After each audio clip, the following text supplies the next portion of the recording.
There are sounds a man learns to ignore out here. Wind pulling at a loose shingle. Coyotes arguing over something dead. The creak of your own bones when the cold gets in them. You teach yourself not to listen because if you listened to everything the desert wanted to tell you, you'd go mad before your 40th year. But there is one sound a man cannot unhear. Not ever. Not if he lives to be 100 and buries every person he loves. The cry of something small that has given up on being found. I heard it coming from a wagon that had no business being where it was, burned black, half swallowed by sand, sitting in a wash that no honest traveler would cross. Every part of me that had survived 41 years in this country told me to ride on, to pretend the wind had tricked me, to keep my ledger balanced, and my heart closed the way it had been closed for a long, long time. I did not ride on, and I have spent every year since asking myself whether the man I became that afternoon was the man I'd always been, or the man that one small, stubborn life dragged out of me, kicking against my will. This is the story of what I found in that wagon. It is the story of what it cost me, and it is the story of the promise I made that I had no right to make and no way to keep and kept anyway. Stay with me, I have never told this all the way through before. I kept a ledger, still do. My father raised me to believe that a man who doesn't write things down is a man who lies to himself by suppertime. And I have found, across a long life, that he was not wrong about much, but he was right about that.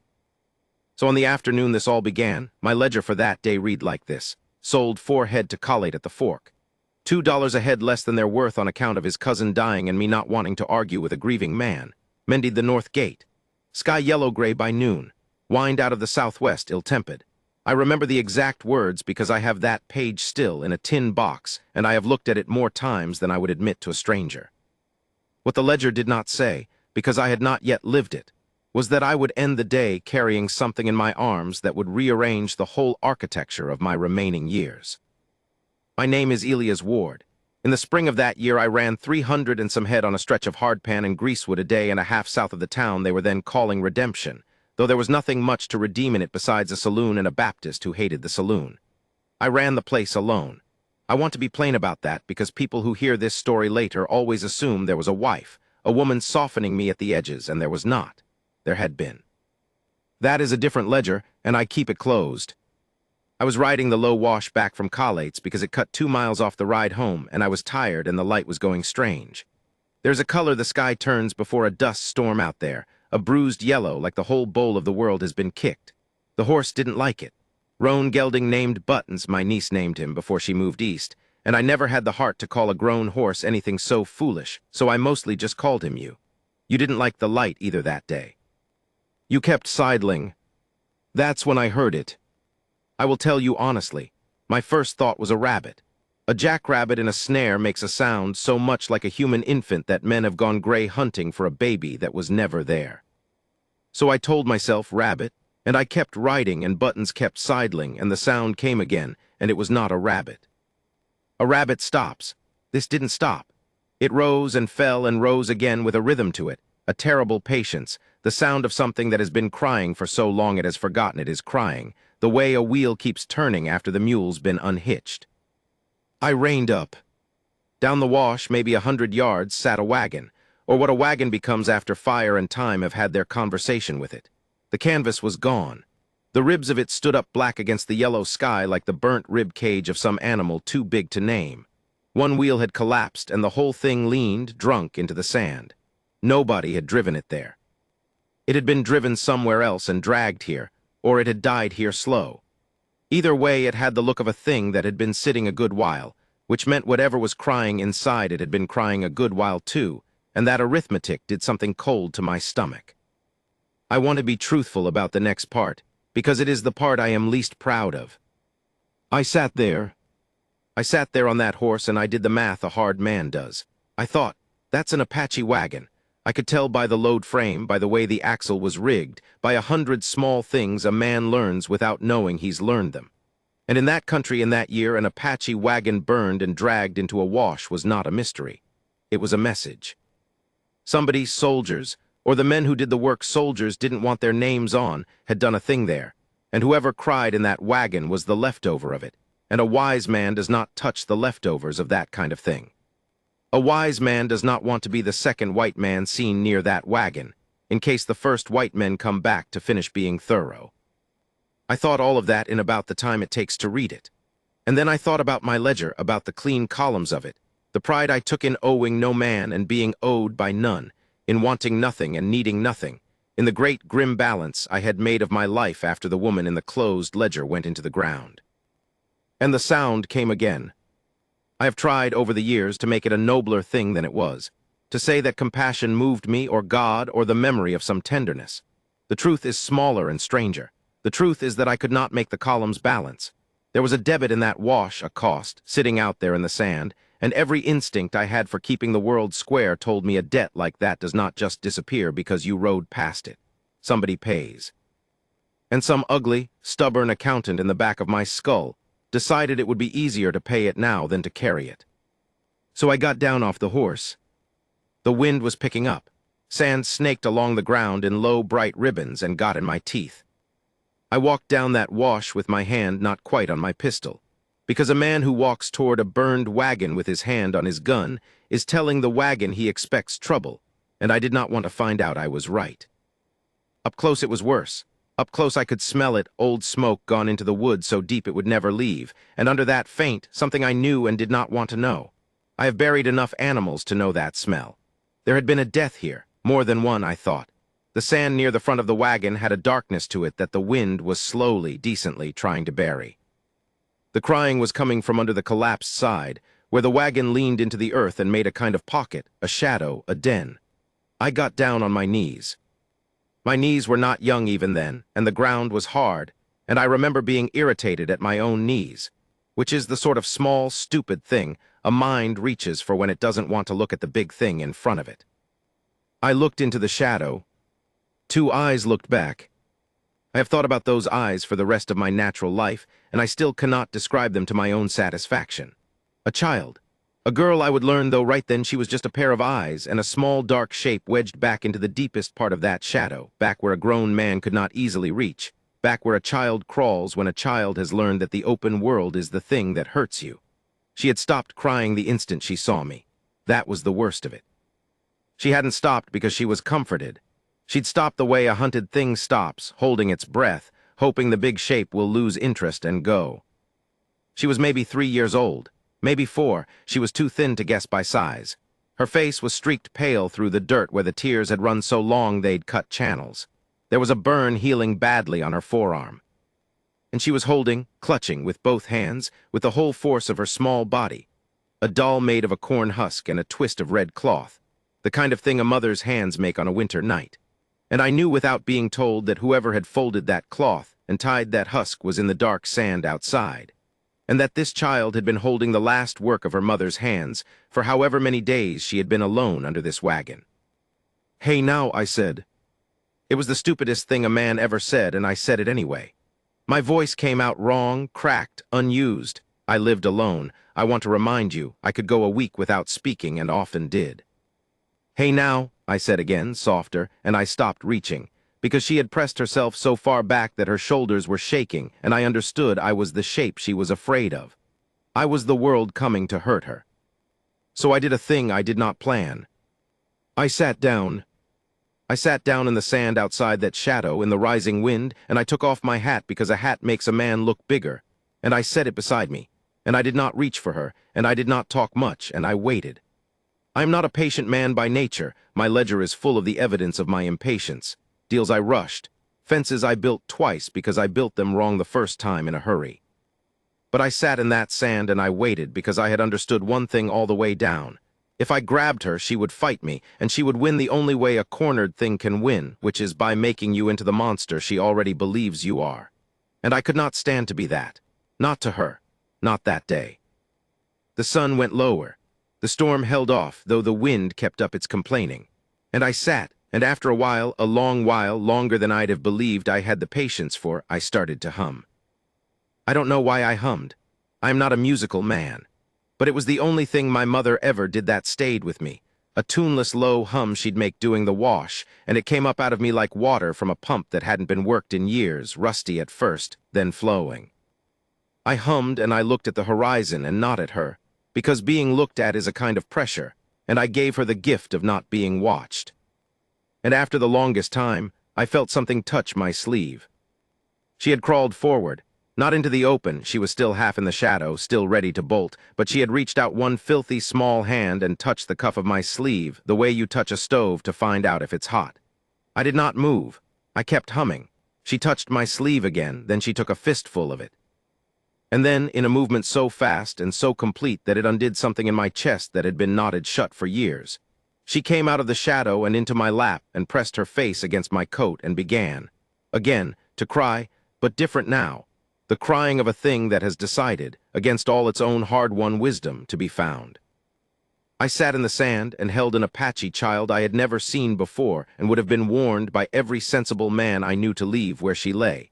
And I felt tears come up in my own eyes for the first time since I put my wife in the ground, and I was furious about it, and I let them come anyway. "All right," I said into her hair, which smelled of smoke and fear, and underneath, faintly, of some sweet grass she must have been carried through in a gentler week. All right, I've got you, all right." She didn't understand a word. I know that now. She spoke no English, and I spoke perhaps 40 words of her language, most of them the wrong 40. But there is a register below words, a thing that passes between a scared creature and a steady one, and in that register I told her the only true thing I had to offer, which was, "I am not going to leave you here." I meant it, God help me. I meant it before I had the first idea what it would cost. Getting her onto the horse was its own small war. She would not let go of the doll, and I would not make her.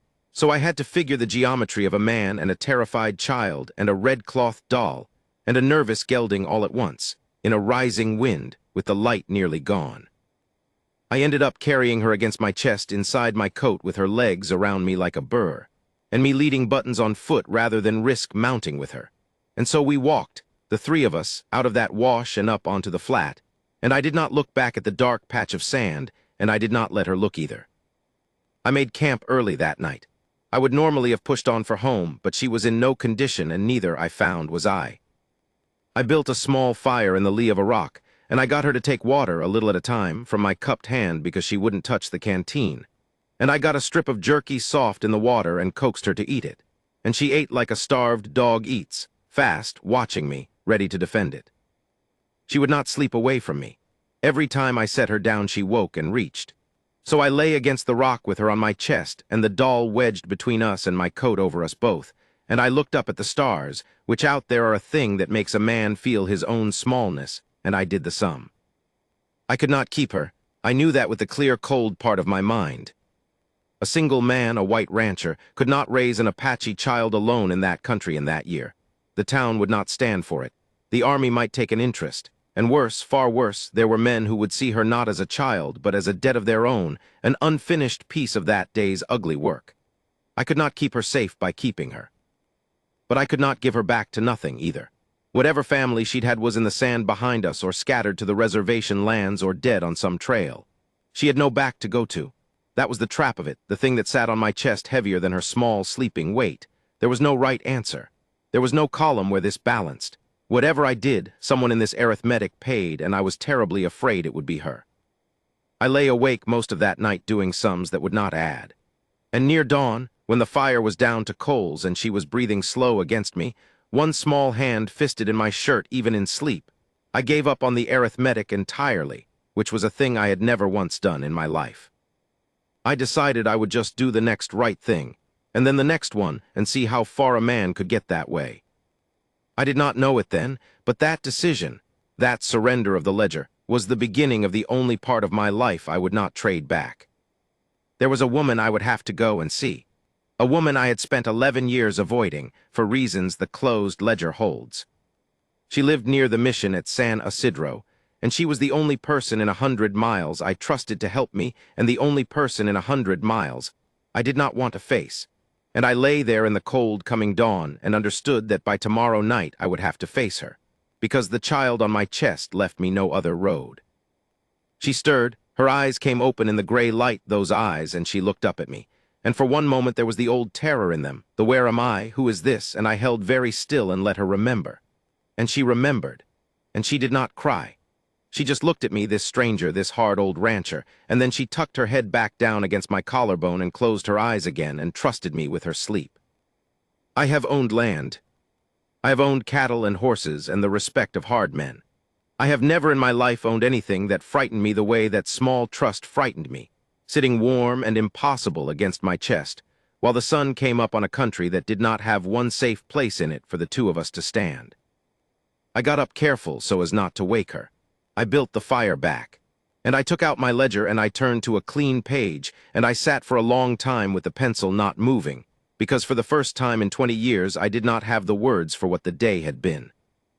In the end, I wrote only 4. Found a reason, writing.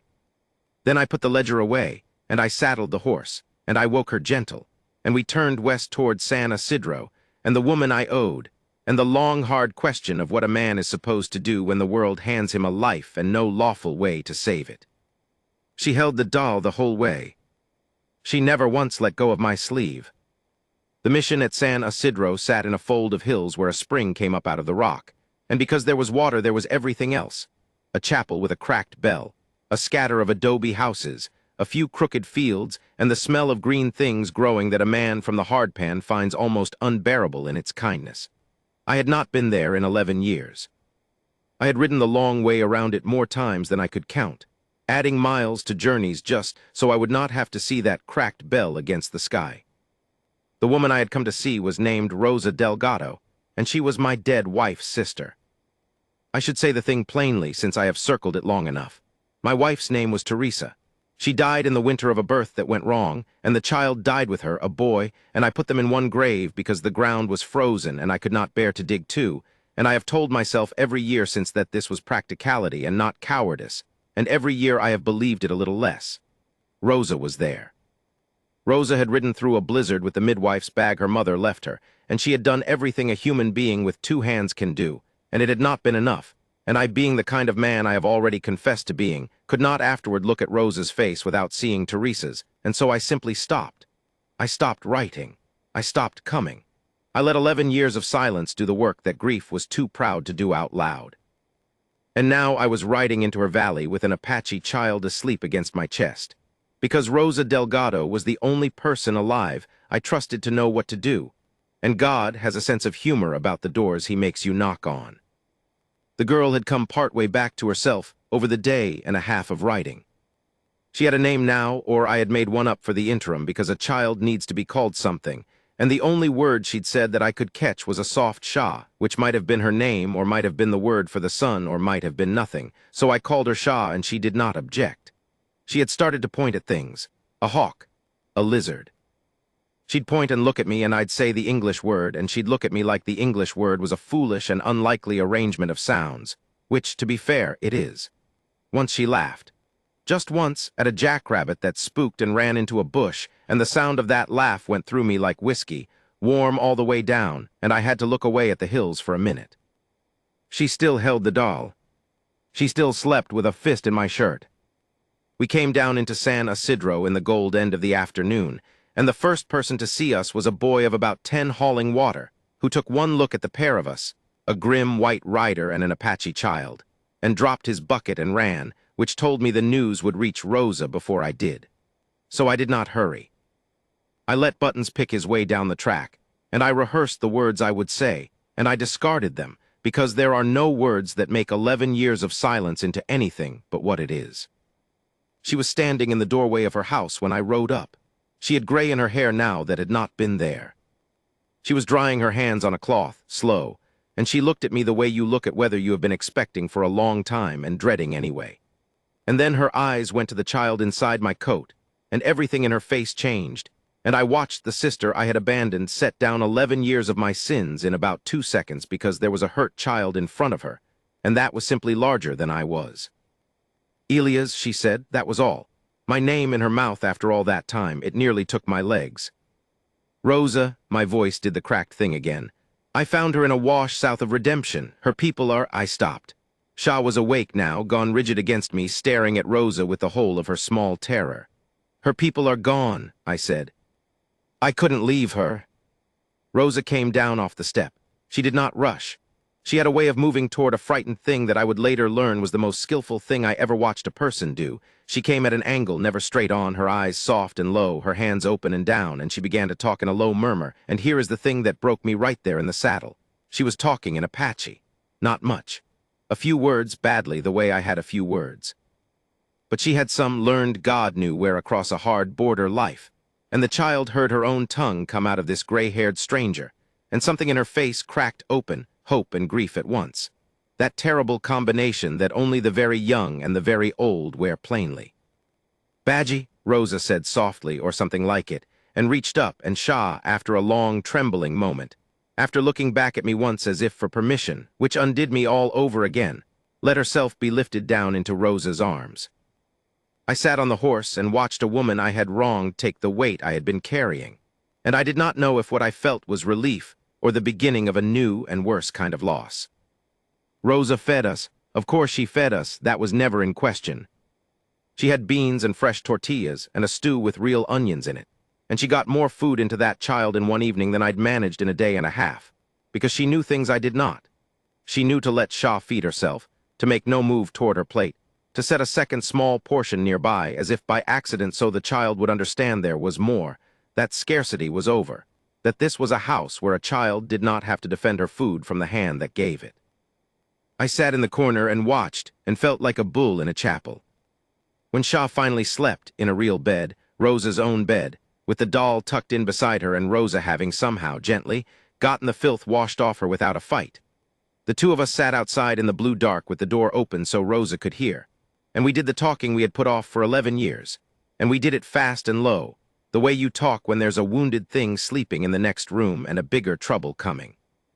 I told her everything, the wagon, the sand, the dark patch I would not let the child look at.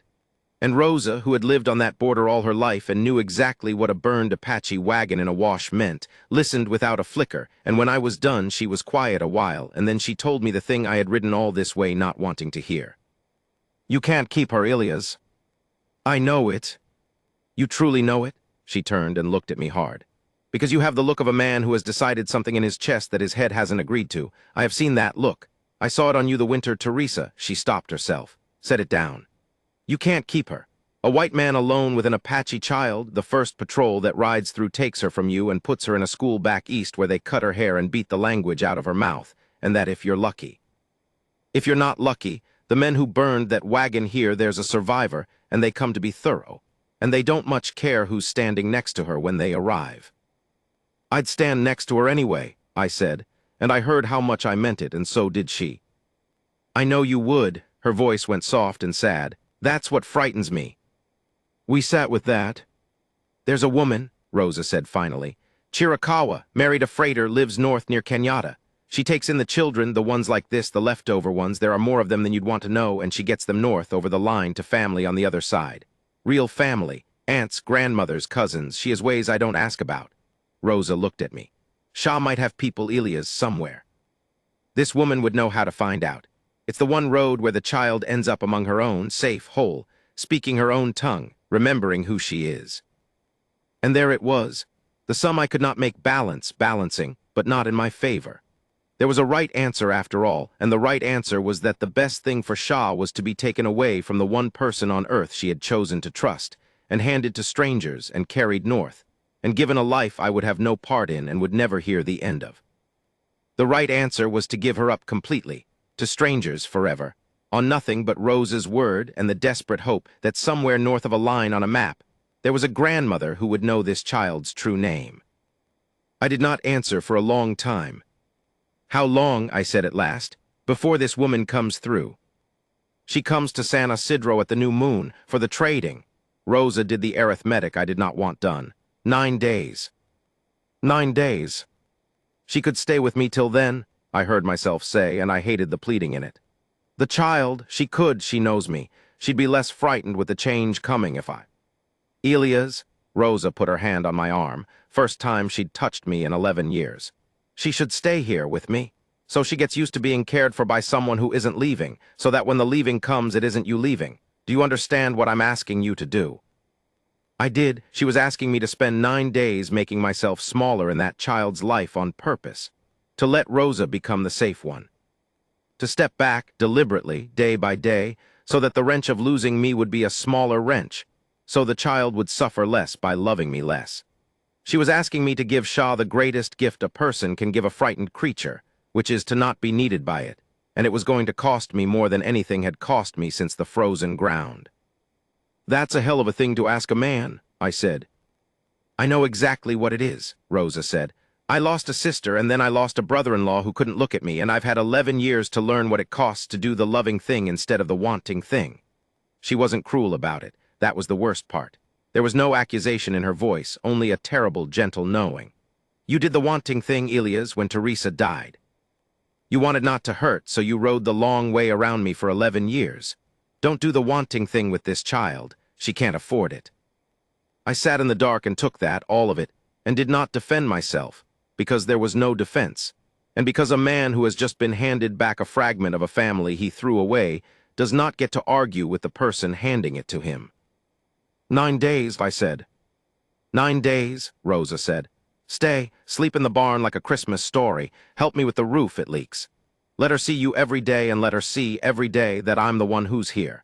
And in 9 days you help me hand her to the person who can save her, and then you go home and you carry it the way we carry things. I want to tell you those 9 days were peaceful. They were not.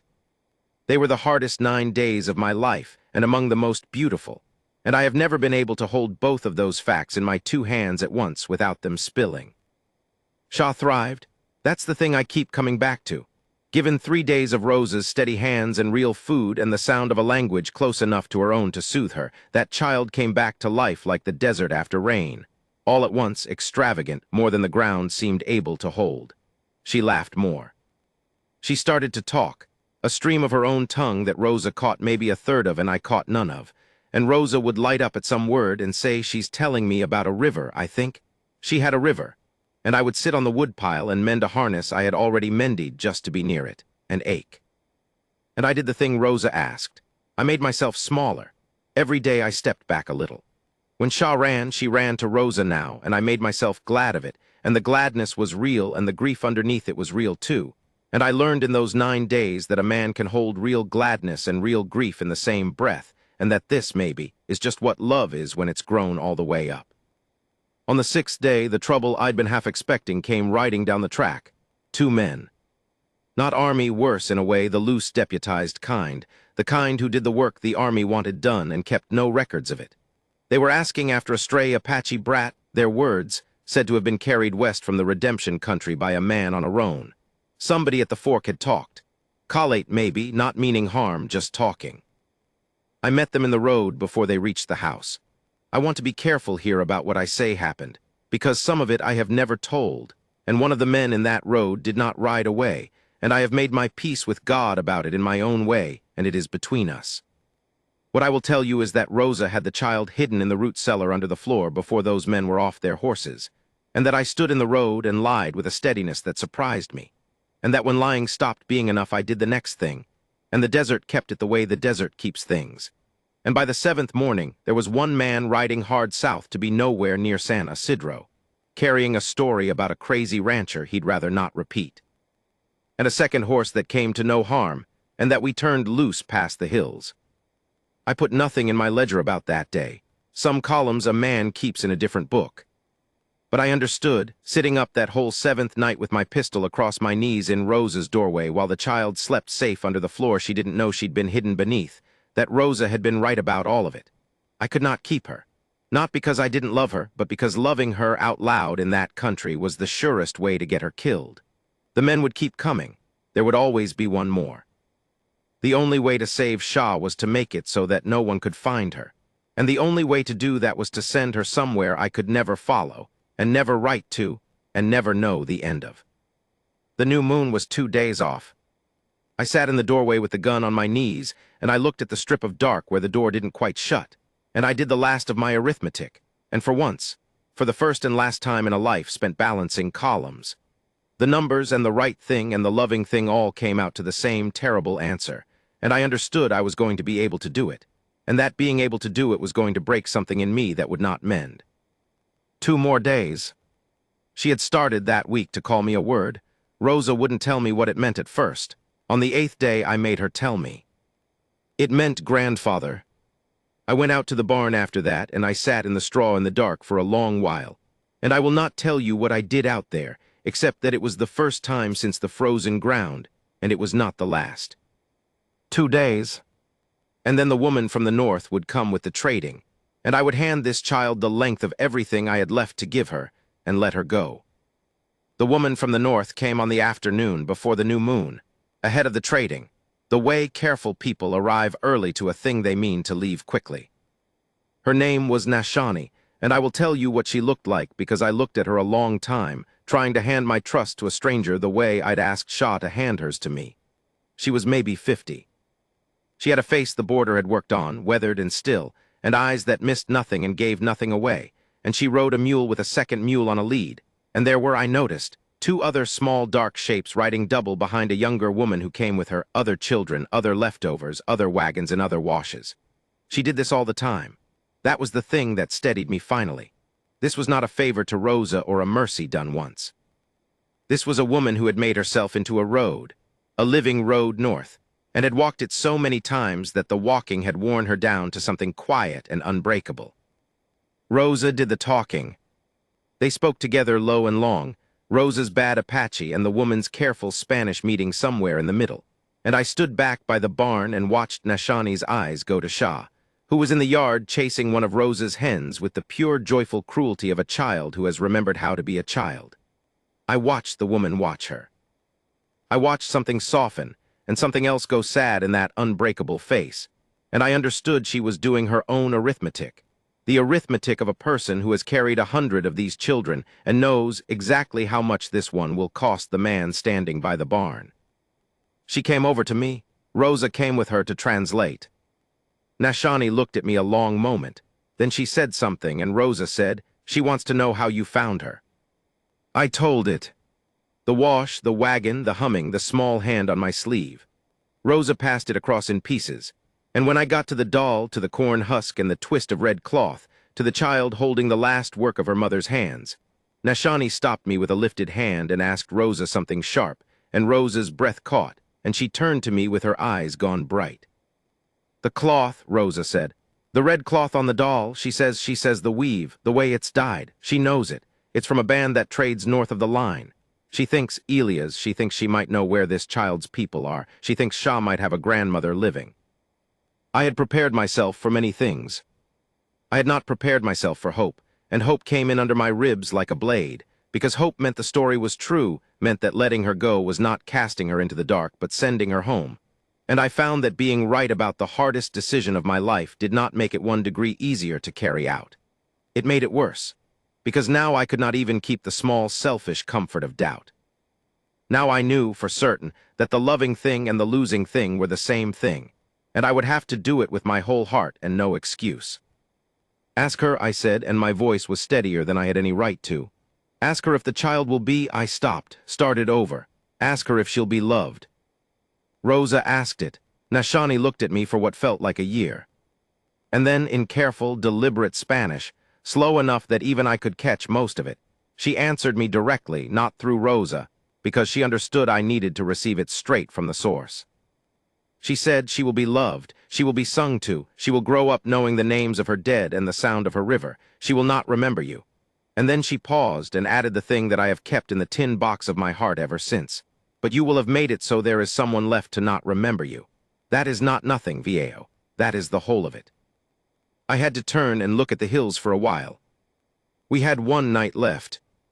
Rosa, who understood things I did not, changed her mind about 1 rule that last night. All those 9 days she had kept me small, kept me step back, so the leaving would not be me leaving. But that last night she came out to the barn where I was pretending to sleep, and she said, "Go sit with her while she's awake. I was wrong to keep you all the way back. A child should get to say goodbye to somebody even if she won't remember it, even if only her body remembers. Go." So I went in and sat by the bed. Shah was drowsy but not gone. She looked at me and said the word, the grandfather word, and patted the blanket beside her the way a small tyrant summons her court. And I sat where she pointed, and she took my hand and put it against the corn-husk doll as if introducing me to it properly, formally at last. And I sat there with my rough hand on the little cloth doll, and the little cloth doll in her hands, and both her hands and mine tangled together in the lamplight. And I hummed the tuneless hum, the one from my mother, the one that had first coaxed her out of the shadow, and she fell asleep to it, holding on. I sat there most of the night. I did not want to waste any of it sleeping. I had learned at last the thing the desert had been trying to teach me for 40 years, and I had refused to hear. That you do not get to keep the things you love, that keeping was never the point, that the point is only to have been there, steady, for as long as you were given, and to let go clean when the letting go comes. I had failed that lesson with Teresa. I had spent 11 years failing it, riding the long way around a cracked bell. I was not going to fail it with this child. Toward dawn she woke for a moment, looked at me, unsurprised, and went back to sleep. I have thought many times that this was the true goodbye, that unsurprised look. She had learned to expect me. And that right there was the gift and the wound both. I had made myself into someone a frightened child expected to be there in the dark, and now I was going to prove her wrong, and it was the kindest thing I would ever do, and it felt exactly like a betrayal. They left at mid-morning to make distance before the heat. Rosa dressed her for the road. New moccasins Rosa had somehow made or found, a little pack, water. And the doll, of course, the doll went wrapped careful. Shah was excited. She could feel the adventure of it. The mules, the other children, and Nashani had a way with her already, had crouched and spoken to her in her own full tongue that morning, and I had watched Shah's whole face open at the flood of it. Real words, real music. A whole world of sound she had been starving for, and I had been glad, and the gladness had had teeth. I did not make it a large thing. Rosa had taught me that much. A child does not need to watch an adult break. It only teaches her that leaving is a breaking. So when it came time, I crouched down the way Rosa moved toward frightened things, low and easy, and Shah came over to me on her own. And I did not grab her. I never once grabbed her. I had promised the shadow under the wagon I never would. She put the doll up toward my face, showing me, "We're bringing him." I touched the red cloth. "Good," I said. You keep him always." She didn't understand the words. She understood the hand on the cloth. And then this is the part I have never once been able to tell without stopping. She leaned in and pressed her forehead against mine, the way I had held her that first night in the sand, forehead to collarbone. And she stayed there a moment, breathing. And then she pulled back and looked at me with those eyes. And she said the grandfather word one more time. And then she turned and ran to the mule and did not look back. Because she was 3 years old, and the future was a mule and 2 other children and a woman singing in her own tongue. And that is exactly how it should have been. I stayed crouched in the dust, longer than a grown man needs to. They rode out north. Nashani raised one hand to me without turning, a road acknowledging a man who had put something onto it. The younger woman, the 2 other small shapes, and the smallest shape up in front of Nashani now, a little dark head, a fist of red cloth, getting smaller against the hills, not looking back, not. I watched until the heat shimmer took them. Rosa stood beside me the whole time. When they were gone, she put her hand on my shoulder, and I put my hand over hers, and we stood in the yard, the sister-in-law I had thrown away and come crawling back to. 2 people who had lost the same woman years apart and found, in a corn-husked doll and a burned wagon, the strange grace of being family again over a child neither of us got to keep. "You did the loving thing," Rosa said quietly. "It doesn't feel like anything but the losing thing." "No," she said, "it never does. That's how you know it was the right one." I rode home 2 days later. Buttons was glad to go. A barn is a barn, but a horse knows his own country. I have run that ranch for many years since. I mended the roof at San Isidro before I left, and I did not ride the long way around it after that. I went back at Christmas and other times, and Rosa and I grew old as what we were, which was the last 2 people who remembered Teresa's laugh, and that turned out to be enough to build a friendship on. She died 4 winters ago. I dug her grave myself, in ground that was not frozen, and I did not rush it, and I stayed till it was done proper. I had learned by then how to stay till a thing is done proper. I never heard from the north. I did not expect to. That was the whole architecture of it, that the road was safe only because it did not send letters back. There is no line in any ledger of mine that closes this account. She is out there, a grown woman now by my count, older than her own mother maybe ever got to be, and she does not remember me, and Nashani was right that this was the point and not the tragedy of it, and most days I can hold that. Some days I take out the tin box. There's a page in there with 4 words on it, found a reason. Riding. And there's the ledger from that whole strange spring, honest columns, cattle and gates and weather, and 1 page kept deliberately blank where a certain day in the road should be, blank on purpose, a debt in a different book. And there is 1 more thing in the tin box, the only thing that isn't paper. She left it. That last morning, in all the excitement of the mules, she had 1 thing too many to carry, and Rosa found it after, fallen in the straw by the bed, and Rosa pressed it into my hand before I rode out and said, "She'd want you to keep something too, Viejo." It's a scrap of red cloth, just a scrap. It must have torn from the doll, or the doll had 2, or a child that age simply lets small things fall. I have kept it 40 years. It has faded to almost no color at all now, worn soft as skin from a rough old hand taking it out too often in the evenings, when the light goes strange, and yellow the way it went that first afternoon, and a man alone can let himself do the thing he cannot do in daylight.